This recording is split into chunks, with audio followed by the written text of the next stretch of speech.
दशहरा और विजयादशमी की पौराणिक कथा। आप सभी को दशहरा की हार्दिक शुभकामनाएं। प्रिय श्रोताओं, केवल राम रावण युद्ध ही नहीं, जानिए दशहरे से जुड़ी ये 5 रोचक पौराणिक कथाएं। दशहरे पर राम और रावण के युद्ध और फिर रावण के अंत की कहानी तो आप सबने सुनी होगी, लेकिन आज हम आपको दशहरे से जुड़ी कुछ दिलचस्प कहानियां और बताने जा रहे हैं जिनसे कई लोग शायद अब तक अनजान होंगे। बुराई पर अच्छाई की जीत का पर्व है दशहरे का त्योहार। दशहरे के मौके पर रावण, कुंभकर्ण और मेघनाद का पुतला दहन किया जाता है। दशहरे पर राम और रावण के युद्ध और फिर रावण के अंत की कहानी तो आप सब ने सुनी होगी, लेकिन आज हम आपको दशहरे से जुड़ी कुछ दिलचस्प कहानियां बताने जा रहे हैं जिनसे कई लोग शायद अब तक अनजान होंगे। कुछ ऐसी कथाएं जिनकी वजह से दशहरे के त्योहार और भी ज्यादा खास हो जाता है। भगवान राम को चंडी हवन कर पता चली थी रावण को मारने की तरकीब। प्रिय श्रोताओं, ये तो हम सभी जानते हैं कि जब रावण ने माता सीता का अपहरण किया था, तब भगवान राम लंका पहुंचे थे और रावण का वध कर बुराई पर अच्छाई की जीत हासिल की थी। लेकिन क्या आप जानते हैं कि रावण को मारने की तरकीब भगवान श्री राम को कैसे मिली? इसके पीछे की कहानी बेहद दिलचस्प है। दरअसल भगवान श्री राम ने नवरात्रि के 9 दिन मां दुर्गा की पूजा की थी। दुर्गा मां को प्रसन्न करने में लिए भगवान राम ने पूरे 9 दिनों तक चंडी हवन किया, जिसके बाद श्री राम को मां का आशीर्वाद मिला और रावण को मारने की तरकीब पता चली। इसके बाद श्री राम ने 10वें दिन रावण का अंत कर दिया और तब से असत्य पर सत्य की जीत का ये पर्व मनाए जाने लगा। यही वजह है कि इस दिन को विजयदशमी के नाम से जाना जाता है। विजयदशमी के दिन ही पांडवों ने कौरवों पर विजय हासिल की थी। जुए में अपना पूरा राजपाट हार जाने के बाद पांडवों को 12 साल का वनवास और 1 साल का अज्ञातवास दे दिया गया था। कहा जाता है कि अज्ञातवास में अपनी पहचान छिपाने के लिए पांडवों ने शमी के पेड़ की जड़ों में अपने शस्त्र छिपा दिए थे और भेष बदलकर राजा विराट के पास पहुंच गए थे। उसी दौरान कौरवों ने राजा विराट के राज्य पर हमला कर दिया और इसी बीच पांडवों ने अपने शस्त्र फिर से निकाल लिए। विजयदशमी के दिन ही पांडवों ने कौरवों पर विजय हासिल की थी। पांडव कौरवों पर विजय पाने के पीछे शमी की महत्वपूर्ण भूमिका मानते हैं। यही वजह है कि दशहरे के दिन शमी की पूजा भी की जाती है। मां दुर्गा ने किया था महिषासुर का अंत। एक ऐसा दौर था जब महिषासुर और उसके साथियों ने मिलकर पूरी दुनिया पर उत्पात मचा दिया था, जिससे देवी देवता परेशान होने लगे थे और मानवों के अस्तित्व पर भी संकट गहराने लगा था। ऐसे में महिषासुर का विनाश करने के लिए सभी देवताओं ने अपनी शक्तियों को मिलाकर दुर्गा मां का सृजन किया। इन दानवों का खात्मा करने के लिए इस शक्ति रूपा के 10 हाथ थे। हर हाथ में अलग अलग खतरनाक हथियार थे। मां दुर्गा ने महिषासुर पर आक्रमण किया और ये युद्ध 9 दिनों तक चला और फिर 10वें दिन मां दुर्गा ने महिषासुर का वध कर दिया। अयोध्या की प्रजा में बांटा गया था धन। प्रिय श्रोताओं, दशहरे से संबंधित एक ऐसी कहानी भी है जिसका किसी लड़ाई से कोई लेना देना नहीं है। ये कहानी एक युवा ब्राह्मण कौत्सा की है जो अपने गुरु ऋषि वारातंतु से गुरु दक्षिणा के लिए लगातार आग्रह करता है।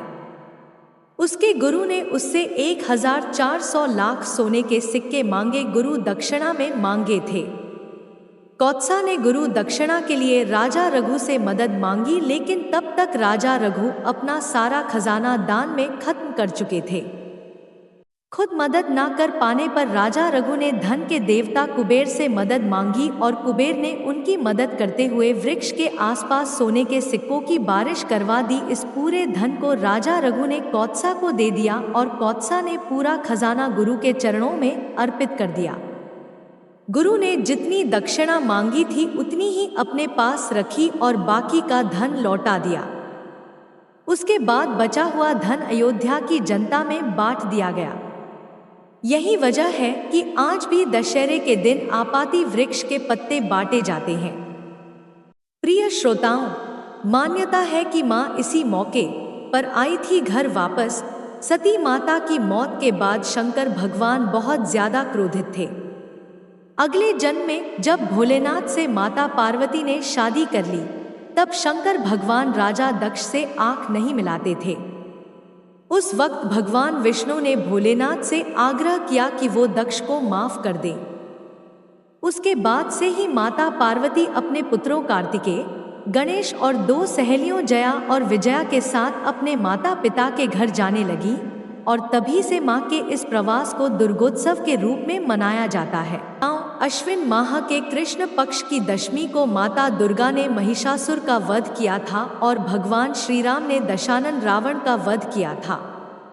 यह अच्छाई की बुराई पर जीत का दिन था, इसलिए इस दिन दशहरा और विजयादशमी का पर्व मनाया जाता है। यानी इस दिन में आयुध पूजा के साथ माता दुर्गा और श्री राम की पूजा होती है और रात को रावण दहन करके विजयोत्सव मनाया जाता है। वाल्मीकि रामायण के अनुसार अयोध्या के राजकुमार श्री राम को 14 वर्ष का वनवास हुआ। उनके साथ उनका भाई लक्ष्मण और पत्नी सीता भी वन में रहते थे। एक दिन माता सीता का अपहरण करके रावण अपने देश लंका ले गया था। भगवान राम ने ऋषमुख पर्वत पर आश्विन प्रतिपदा से नवमी तक आदिशक्ति की उपासना की थी।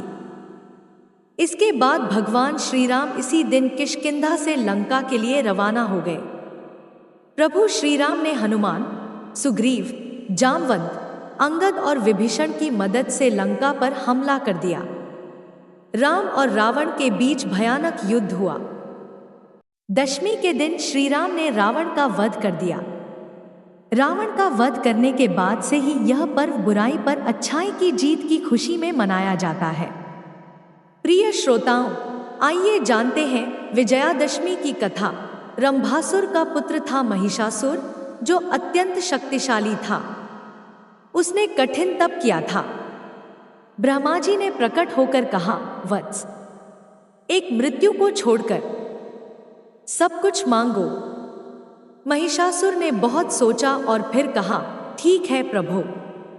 देवता, असुर और मानव किसी से मेरी मृत्यु न हो, किसी स्त्री के हाथ से मेरी मृत्यु निश्चित करने की कृपा करें। ब्रह्मा जी एवं स्तु कहकर अपने लोक चले गए। वर प्राप्त करने के बाद उसने तीनों लोकों पर अपना अधिकार जमा कर त्रिलोकाधिपति बन गया।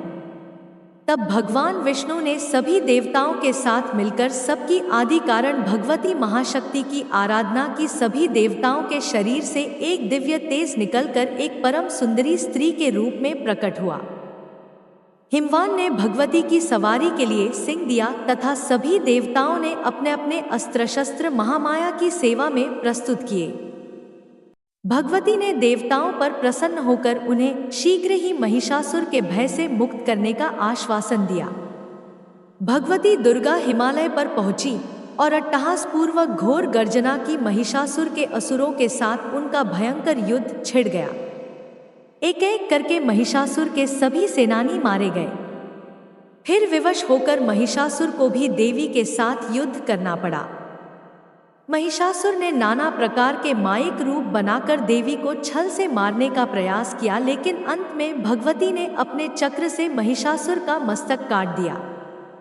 कहते हैं कि देवी कात्यायनी को ही सभी देवों ने एक एक हथियार दिया था और उन्हीं दिव्य हथियारों से युक्त होकर देवी ने महिषासुर के साथ युद्ध किया था। प्रिय श्रोताओं, एक दूसरी कथा के मुताबिक महिषासुर नाम का एक बड़ा शक्तिशाली राक्षस था। ब्रह्मा जी को खुश कर महिषासुर ने कठोर तपस्या कर अमर होने का वरदान मांगा। इस पर ब्रह्मा जी ने उससे कहा कि जो इस संसार में पैदा हुआ है उसकी मृत्यु निश्चित है, इसलिए जीवन और मृत्यु को छोड़कर जो चाहे मांग सकते हो।